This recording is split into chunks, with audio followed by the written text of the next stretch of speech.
Hey everybody, Professor Welch here, and this time I want to share with you how to do something called the Place Co-curricular. This is a pretty big assignment. It's worth 50 points. So again, you're going to want to get on this early and get all those points.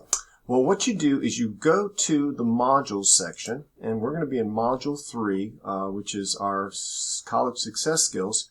I'm going to scroll all the way down, assuming that you've already worked your way through the module, and here's the Place Co-curricular.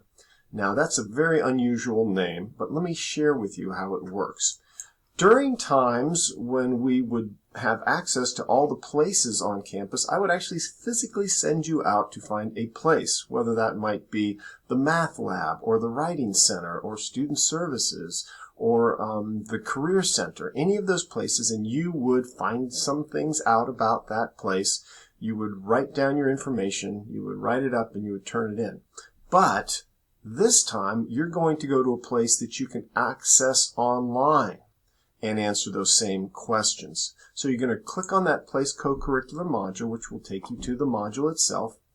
You're going to go to the overview page, and this is just going to help you have an idea of where you're going to be and where you're going to go.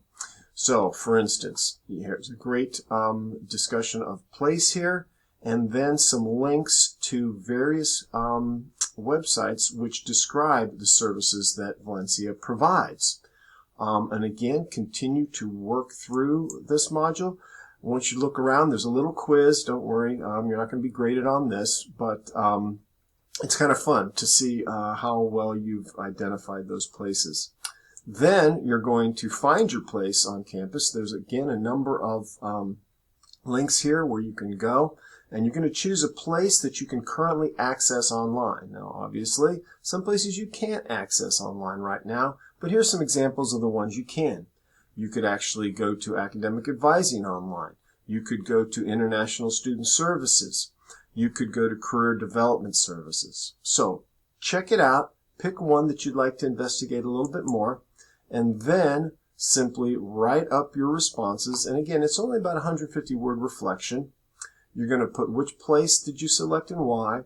Did you consider another place, perhaps? What are the key services provided in that place? And how will this place help you pursue your academic goals? And was there a place on campus that surprised you? So again, write that up, turn that in. It's 50 points, and you will be in a good place. So if you have any questions, there's a rubric here which will help you know what we're going to be grading on that. And just let me know. I'd be happy to answer those. Thanks so much.